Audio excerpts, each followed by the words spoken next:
Welcome to Spotlight. I'm Colin Lowther. And I'm Robin Basselin. Spotlight uses a special English method of broadcasting. It is easier for people to understand, no matter where in the world they live.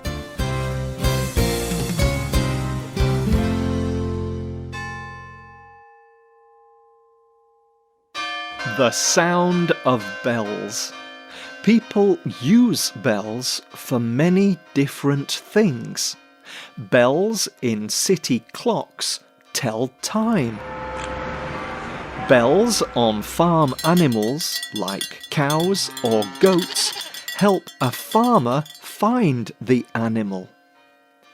Bells in schools tell children when to go in. And people of different faiths use bells in worship in their churches and temples.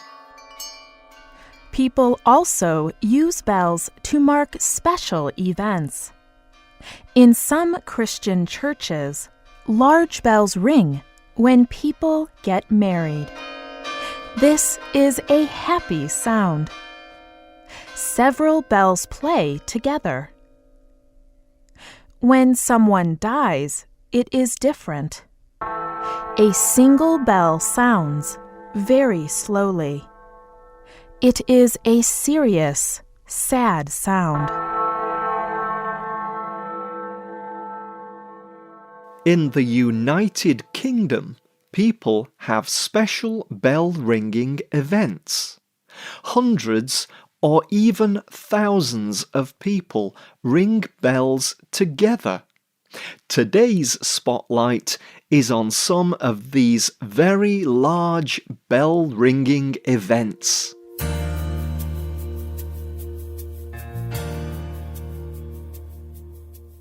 It was Friday, the 27th of July, 2012, the first morning of the London Olympics. The time was 12 minutes past 8 in the morning.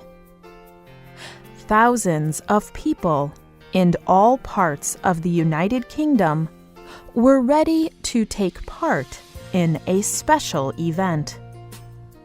It was a bell-ringing event to celebrate the start of the Olympics. The bell ringing was going to last for 3 minutes, and it was going to be very loud. A very famous bell started the event, Big Ben. Big Ben is in Elizabeth Tower near the Houses of Parliament in London. Big Ben sounded 40 times during the 3 minutes.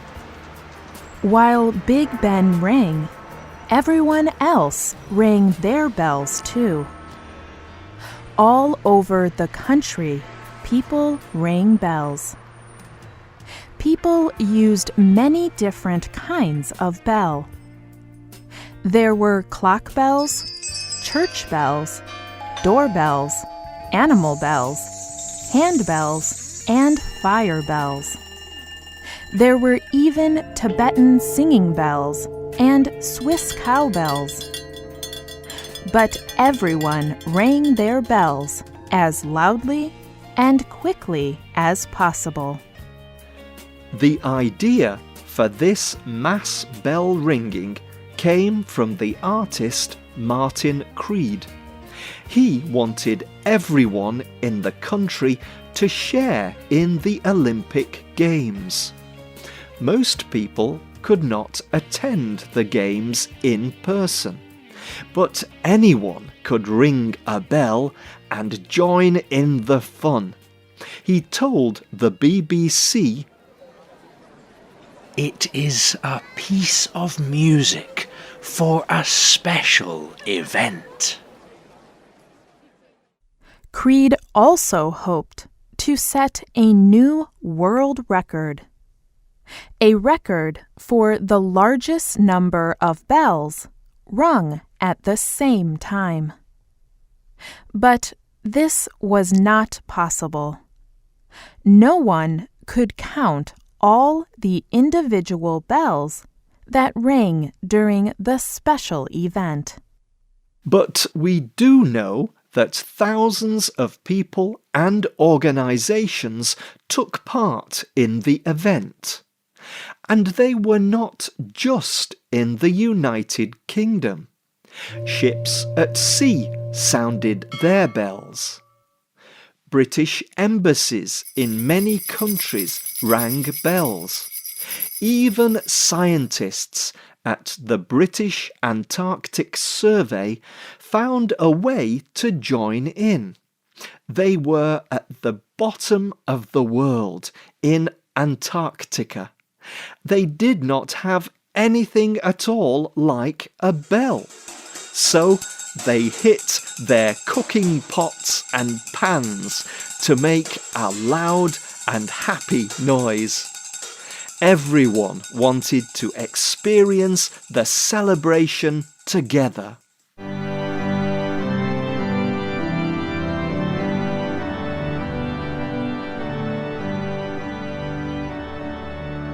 Earlier in 2012, there was another mass bell ringing.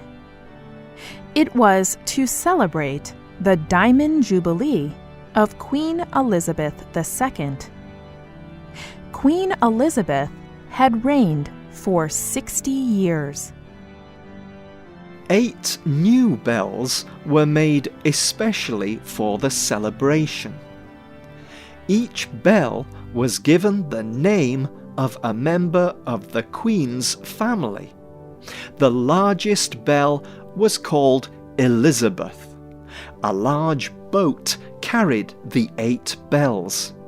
This bell boat led a huge parade of boats on the River Thames. The Queen was in one of the boats. People in the bell boat rang the bells. The bells were very loud. The bells continued ringing as the boats floated down the river. But it was not just the 8 special bells that rang. The boat parade passed churches on both sides of the River Thames.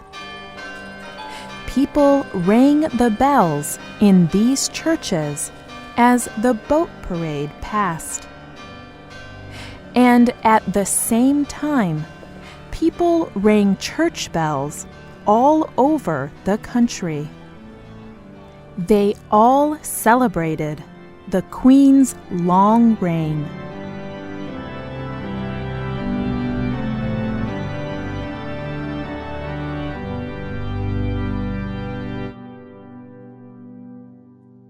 That mass bell ringing event celebrated a 60th anniversary. Another mass bell ringing event was held on the anniversary of something that happened more than 200 years ago. Over 200 years ago, it was legal to buy and sell slaves in the British Empire. Most people accepted this fact, but some people thought it was wrong.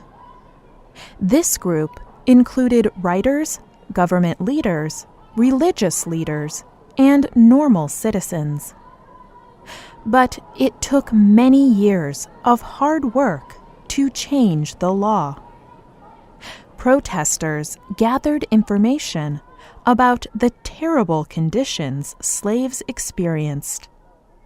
They shared this information in books, newspapers, and at public meetings.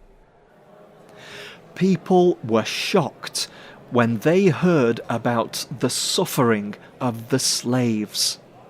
Opinions began to change. Finally, the British Parliament voted to end the slave trade in the British Empire. They called this law the abolition of the Slave Trade Act. King George III signed the act at noon on the 25th of March, 1807.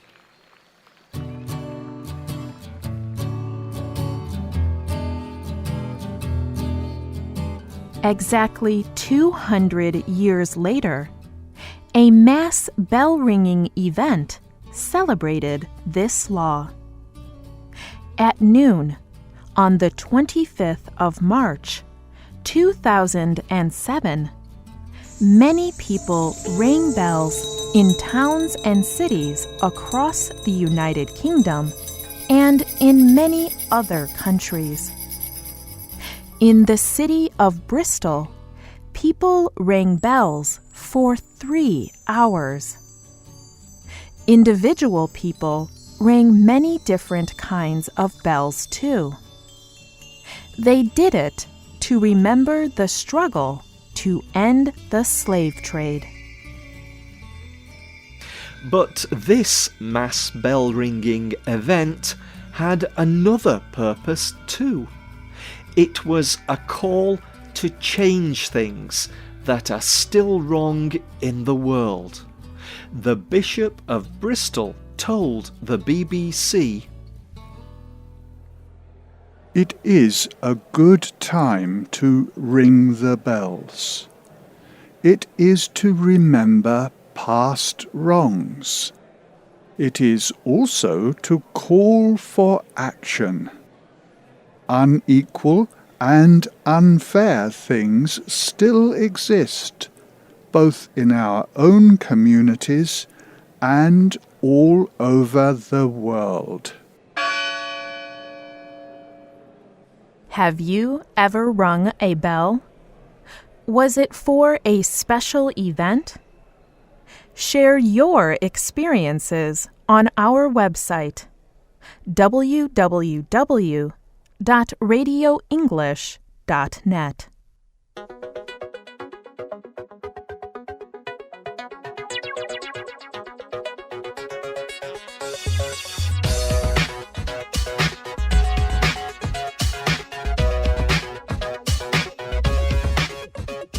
The writer of this program was Joy Smith.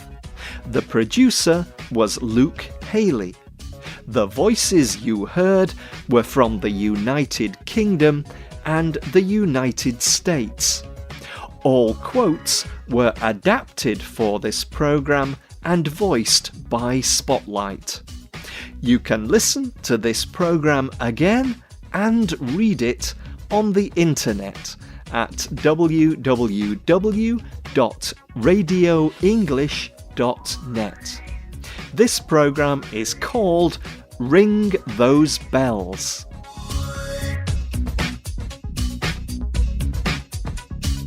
You can also leave your comments on our website, or you can email us at radio@radioenglish.net.